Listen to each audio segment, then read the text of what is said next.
Before we get started, we'd like to thank EMC Bond for sponsoring this episode of Let's Get Surety. EMC Bond prioritizes personalized service in every aspect of their business. When you partner with them, you'll receive stable, responsive, and timely solutions rooted in strong relationships. To learn more about EMC Bond, their products, services, and personalized approach, visit emcinsurance.com/bond. Now, on to our show. You're listening to Let's Get Surety. Let me hear your bonding talk with Kat Shamapande. Hey everyone, it's Kat Shamapande. Thanks so much for joining me for this episode of Let's Get Surety. I've got with me today my co-host, Mark McCallum, CEO of NASBP. Hey Mark, thanks for being on. Absolutely great to be here. I know we're going to talk about something very, very important for our country. So good topic. Yeah, we're going to be talking about infrastructure, and we're going to be talking a little bit about the American Society for Civil Engineers. And who better to do that with us than the executive director of ASCE, Tom Smith. Hey, Tom, thanks for being on. Hi, Kat. Hi, thank you for having me. Hi, Mark. Well, before we dive in, Tom, could you just tell us a little bit about yourself and how you found yourself at ASCE? Absolutely. I guess, similar to Mark, I ended up going to law school. I actually first got introduced to ASCE as a student at the University of Virginia. I was a member of the ASCE student chapter. And so then I stayed for graduate school, but then went on to law school and practiced law.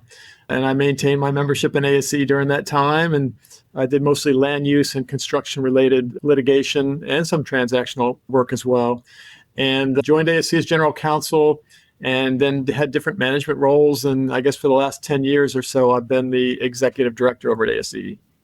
That's terrific. So you've had a long tenure with ASCE. I have, like Mark, I've been at ASCE now for 28 years, I guess. I've been in my current role for a little over 10 years. That's terrific. Can you tell us a little bit about ASCE? Sure. Yeah. ASCE it's a nonprofit. We're a 501c3 tax-exempt organization. Believe it or not, we were created back in 1852. So we're going to have our 175th anniversary coming up in just a couple of years. And we were formed in New York with about 12 people at that time. And now we're about 160,000 plus members in 177 countries.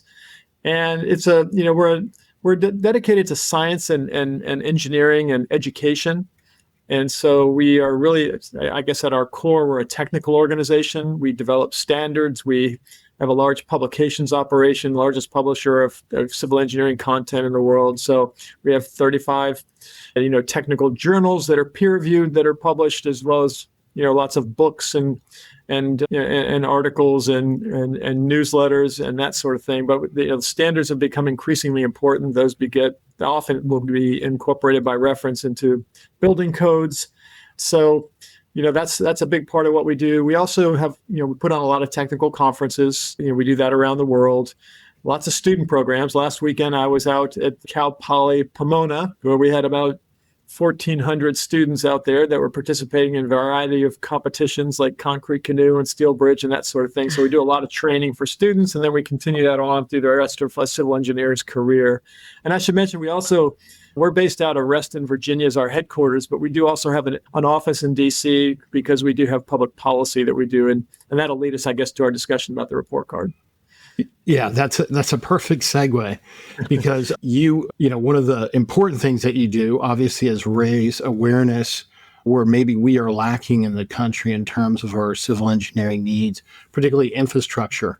You released something recently, and tell us a little bit more about that without maybe going into too much depth. And then I want to kind of go back and talk about the importance of infrastructure to us as a nation going forward. So.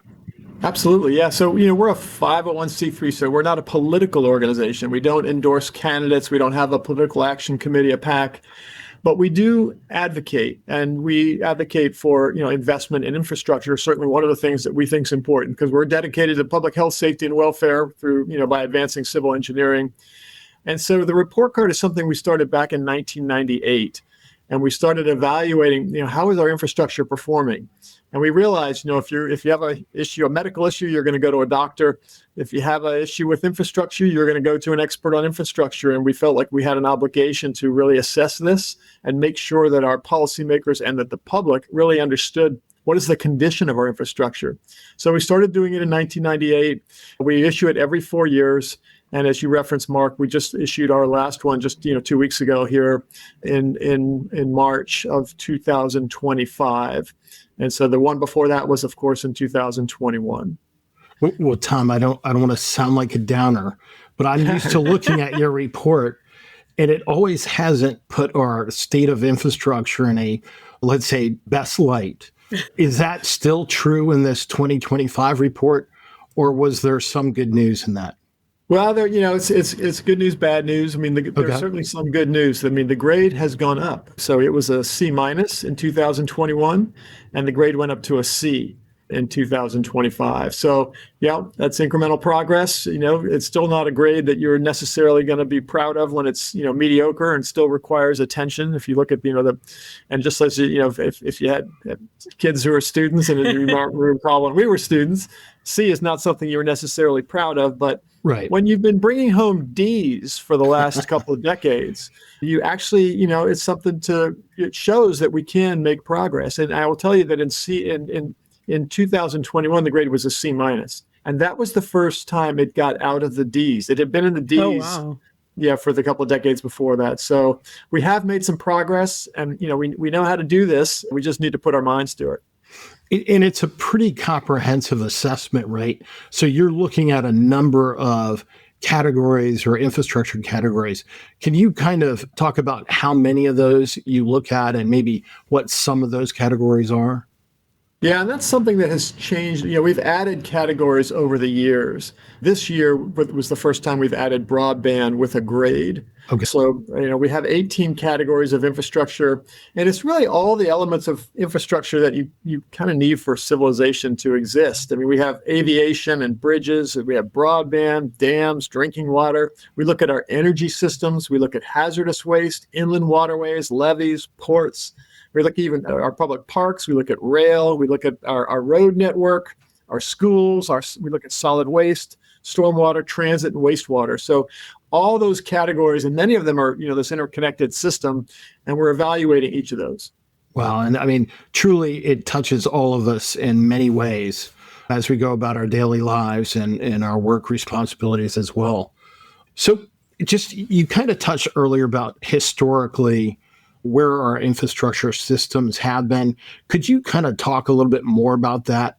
Why was it, hovering in the D category for so long? Yeah, I mean, much of our infrastructure is aging, and it's got a design life, and oftentimes it's already gone past that design life. Much of it's been designed even by a prior generation. Not unusual to have, to be relying on infrastructure that's 50, 75, 100 or more years old. And it's served us well over the years. But a lot of times we're also past its original design capacity. So we're trying to, retrofit. And conditions have changed. The population's vastly increased and demographics have changed. And we're seeing more extreme weather events, and so we're seeing significant, disasters that are creating, major economic consequences, loss of life and property. So we're not necessarily designed for what we're throwing at it these days. So one of the things we're trying to push is to be, more proactive, be more future looking, looking over the horizon and trying to figure out, where the puck's going, not where it's actually been 50 years ago. So that's one of the things that we have to have. That's one of the challenges that we have. And the other thing I think I'll say is we often don't think of our infrastructure in terms of the life cycle. This is an asset that has to be maintained, and just like your car or your house or your body, you've got to maintain it. And if you don't, you're going to have to replace things, and that ends up being more expensive than if you are more proactive and maintaining it. And a lot of our infrastructure is out of sight and out of mind. And so it doesn't get funded at the level that it needs to. Well, that's interesting. You were saying about funding. So historically, have the federal government, state and local governments in their budgets really thoughtfully reflected on what the needs have been? as those systems have aged? Well, I think that's really been one of the challenges, Okay. is just trying to maintain it and at the level that it needs. You've probably heard, for instance, the gas tax that's used for, that helped to fund a lot of our roadways and the roads, continue to have a grade that's here. It's at a D plus, and that's up from a D. But, the gas tax hasn't been increased since 1993. So it's, was less than 19 cents a gallon.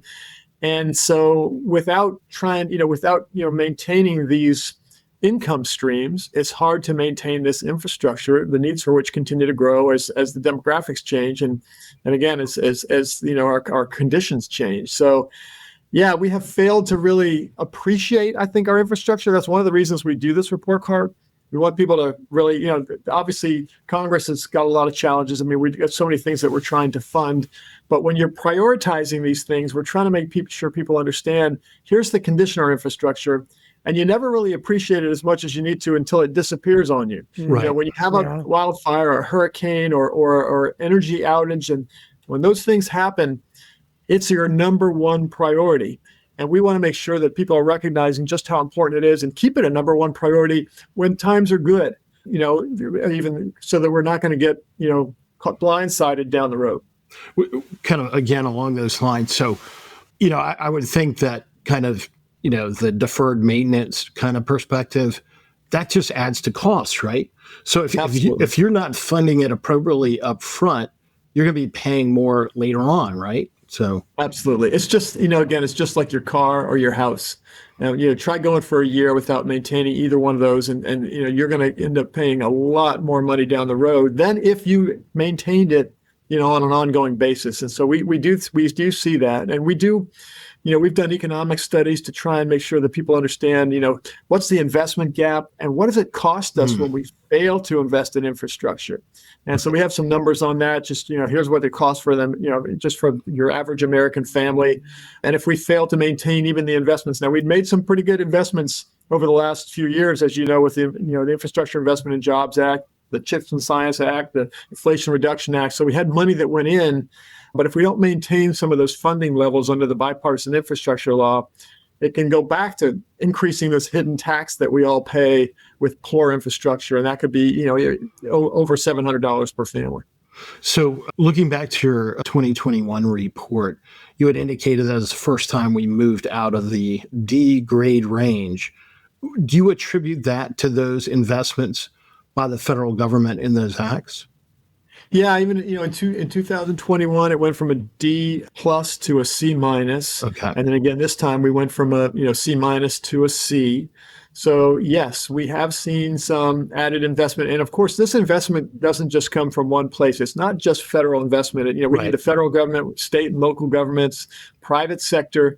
And so it really requires we say all the tools in the toolbox in order to make this work. And right now, we project a $3.7 trillion gap over the next 10 years. And again, that has to be met by all these different sectors. So you mentioned the private sector. Are there certain vehicles or financing methods that you think are going to lend themselves in helping to address that kind of gap, or at least hopefully so?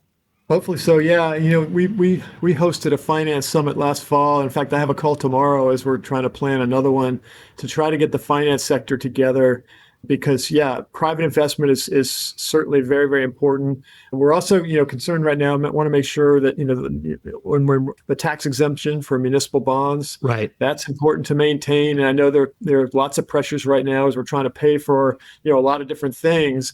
But we do believe that that's a very important, tool to help to finance our infrastructure. And so we do not want to see that go away because that will increase costs. And so we're trying to, and we already have enough, pressures on costs, as you probably well know. Right. And speaking of not going away, so you had mentioned that broadband was one of the new areas in which received the grade. There has been a lot of investment in broadband, in the last administration. Now that seems to be paused. So I imagine there are infrastructure areas that can backslide over time if they don't receive those kinds of investments. Do you recall any other things in that kind of, or any other examples like that in the past?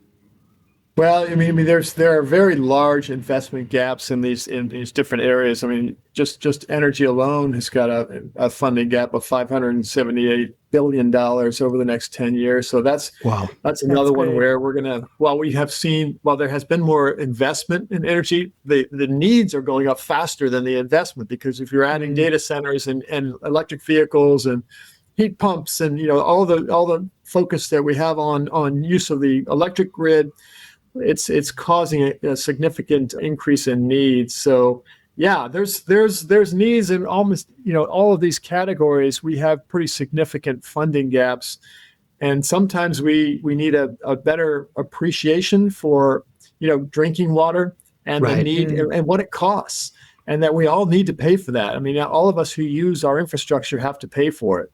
And so sometimes I think we're used to getting so many of these things.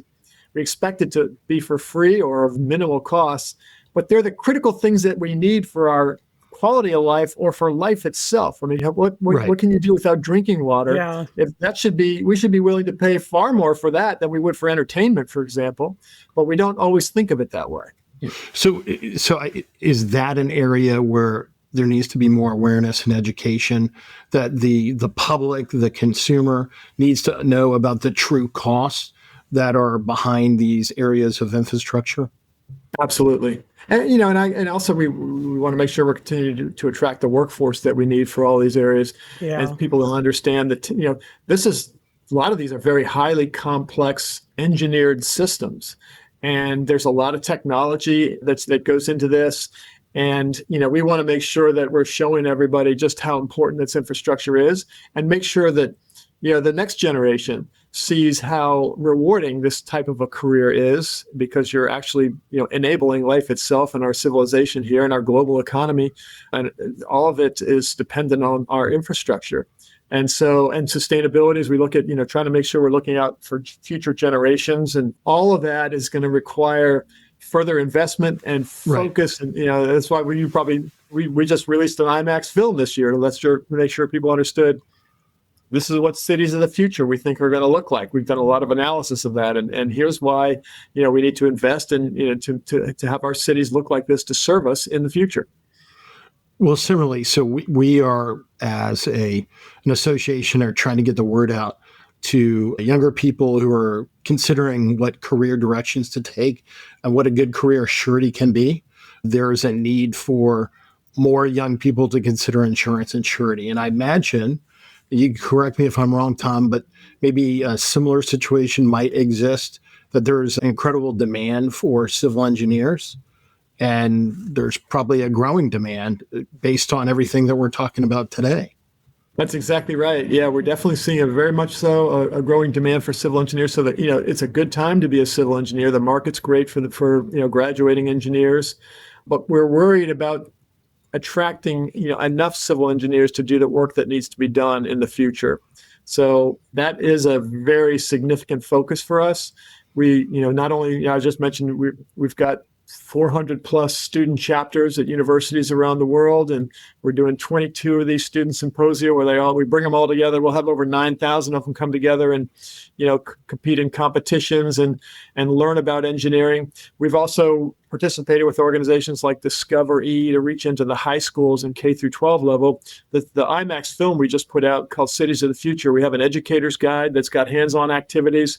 And we did another film called Dream Big just a few years ago, and we had a similar educator's guide. We pushed that out to every school in the country so that they could have a curriculum that they can help with at the K through 12 level to get people engaged in engineering and see what kind of impact they can have. So yeah, absolutely. We're trying to make sure everybody really understands. I think that the future of our country and of course our planet is really going to depend on engineering, and it's going to we're going to need folks who are innovative and future thinking and with vision for what the future holds. So we spent a lot of time on that.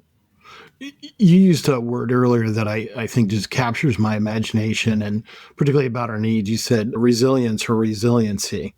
And you talked about being forward thinking, in the report card and in civil engineering. I can't think of a more important word, right? You talked about climate change, You talked about some of the technological innovations. The word artificial intelligence and what that means for power consumption and facilities, So tell us a little bit more about how you're making that word from an abstract word to a concrete word in terms of what ASCE is doing. Okay, absolutely. Yeah. When we talk about resilience, and I think it was NOAA just released it, for last year, you probably seen they've had, there were $27 billion disaster events, events that cost us $1 billion. And so what we're seeing is there's an enormous expense when we have infrastructure that cannot bounce back, and it's not resilient. And we've seen, you could think of many examples. I mean, just more recently, of course, we've seen wildfires or hurricanes, but an enormous cost associated with that. And there have been studies that show when you invest $1 up front, it can save up to $13, on the back end.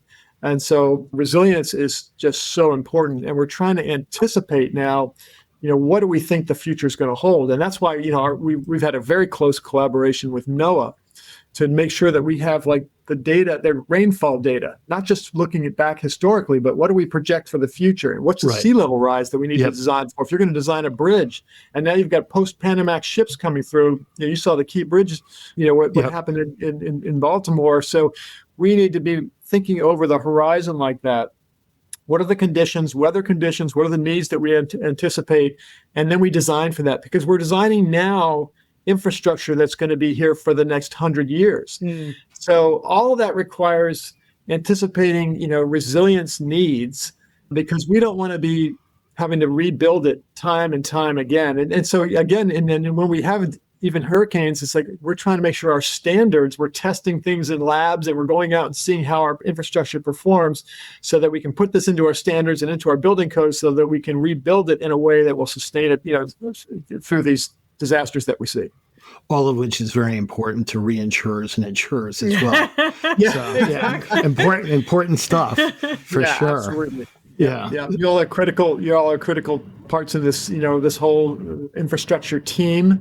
And that's what it is. It's a team that makes all this work, and it's designers, it's contractors, it's, the surety bond folks. It's everybody that's got to come together. And the financing of this is increasingly, important, as you know. I mean, and so sometimes it's like the issue. It's like we've got to have financing lined up and make sure that this is viable for folks.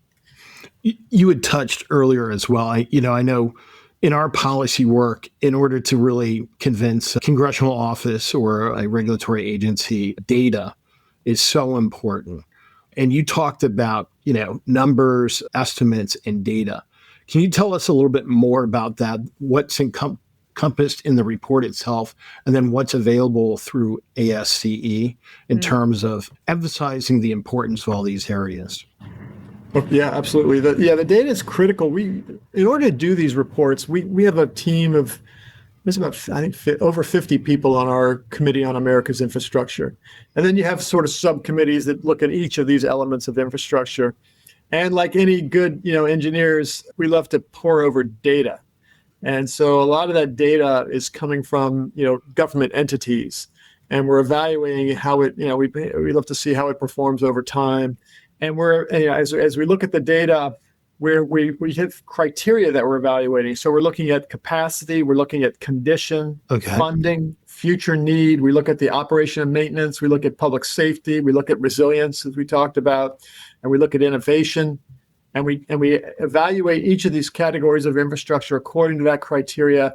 And we evaluate it according to the data that we pull together. So the data is very important. That's one of the things that engineers thrive on, is that we try to figure out how things are performing, and we love to analyze data so we have hard facts. This is not just sort of speculation and conjecture.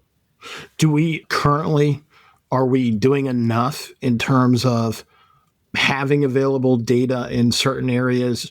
For example, we talked about energy earlier. Do we have enough data to support the investment that needs to happen to grow in the future? Well, there's a lot of data that we still need, and that is one of the things we continue to advocate for, is more data.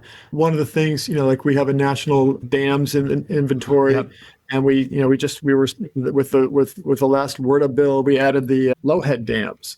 And we were tracking some of that data on our own website ourselves, sort of crowdsourced. We're working with a lot of different organizations, and now the Corps of Engineers is going to incorporate low head dams where people have been drowning on these situations where we didn't. There's a lot of times not enough knowledge, not enough data. People don't know where they are. We don't know who owns them, and so what kind of condition they're in. So. Yeah, data is important, and obviously, inspecting our infrastructure is important. Like we have, we have a regular inspection program. Look at bridges, for example. Yep. So that's important as well. Again, just like having take your car in for a checkup, you go in to see your doctor, and it's always a good idea to get an annual physical. Same kind of thing with infrastructure. You want to make sure we're monitoring it, and of course, we have sensors that we can utilize now as well, and that's important ways for us to get additional data. Yeah, great points. So if somebody wanted to get a copy of the report, where would they go? So there's a lot of information on it. You can directly go to asce.org and you can link to it, but you can go to the report card directly if you just go to infrastructurereportcard.org. And so then you can look at, there's I guess hundreds of pages of you can drill down into a lot of detail there's chapters on each of these elements of infrastructure. We also put out an economic study last year called Bridging the Gap. We used to call that failure to act, but the economic study is now called Bridging the Gap, recognizing that we did act with the bipartisan infrastructure law, but now we still have an investment that's needed to maintain. So we have an economic study that you can find on our website as well. So lots of information on the website.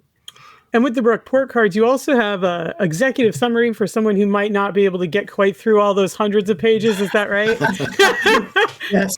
Yes. I mean, of course, you can just look at the one snapshot and just see the grades. That's the simple. But yes, there's a couple of page executive summary. And of course, we don't like to just identify problems. We're more focused on solutions. So when we released this, we had a solutions summit. So there's a whole, another page and report on the solutions that we propose.